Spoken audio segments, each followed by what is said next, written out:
Today we are building the show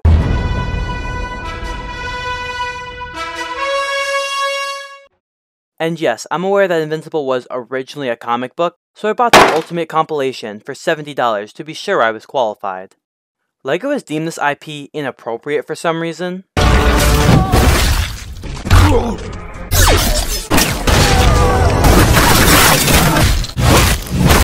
Weird. So I've taken upon myself to prepare 5 LEGO sets based on the first 2 seasons. LEGO is nothing without their impressive minifigures, so I have decided to purchase some from the same company that gave us Bald Bonnie. I have got here Mark Grayson himself in his costume, complete with arm and leg printing. I do praise this figure for its extensive detail, but it does cause it to lose that simple LEGO charm that we all have come to love. The same problem is present with Omni-Man and his huge muscle definition. A problem with these is that I noticed their legs are oddly angled together, which makes it difficult to connect them to bricks.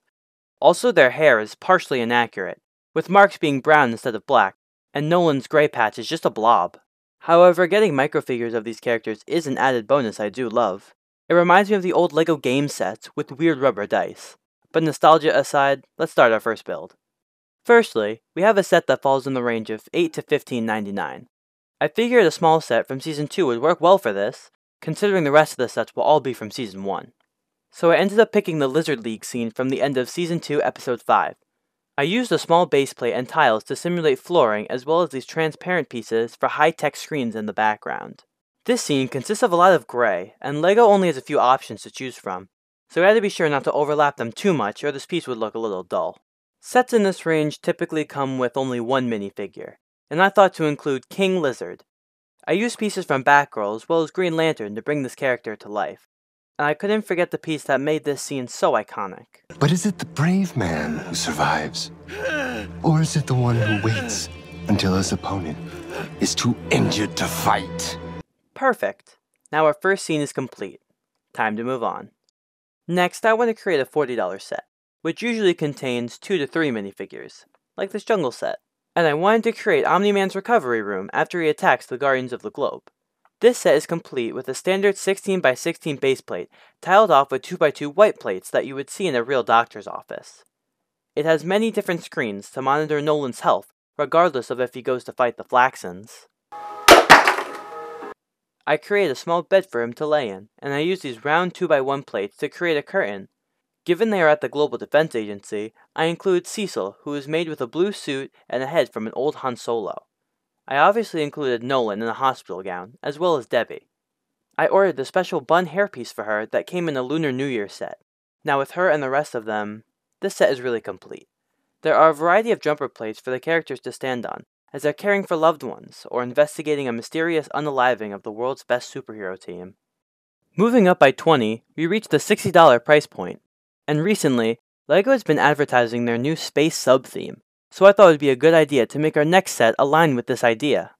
In Invincible, Mark is a Viltrumite from the planet Viltrum, but we don't see much of this location in the show, so instead, we should recreate the planet Mars, from where Mark follows astronauts on their mission. I had a lot of extra dark red bricks and tiles from the Nether set, which is perfect for this. I also included the alien chasing them to their ship. I made all the astronauts with the new shoulder guard from the Space minifigure series. And to top off our third set, I include Invincible as our final figure. This LEGO figure is made with LEGO's Minifigure Factory, and took his arms from Comic Book Guy. The worst episode ever! I had to specifically order his blue and black dual molded legs, from an old Blue Beetle figure from 2016's Scarecrow's Harvest of Fear. I tried to depict an action scene where Invincible is flying over the astronauts as they narrowly escape the Sequid chasing them to take over their minds. This came out great in my opinion, with the red scenery bleeding out from the base plate to make it look more realistic. And with that, we are on to our penultimate build. Now we're hitting the $100 mark, and this is where we go from cute playsets to displayable sets. LEGO Star Wars has their diorama build, which I am aiming to replicate here. I knew this scene had to be a recognizable one, so I decided to go for the Chicago subway crash from the Season 1 finale. I wanted to create a black base around this one, similar to the ones in the actual diorama sets. I lined the subway platform with gray tiles and a yellow line to signify safety precautions, but given this scene, I don't think they'll need them for much longer.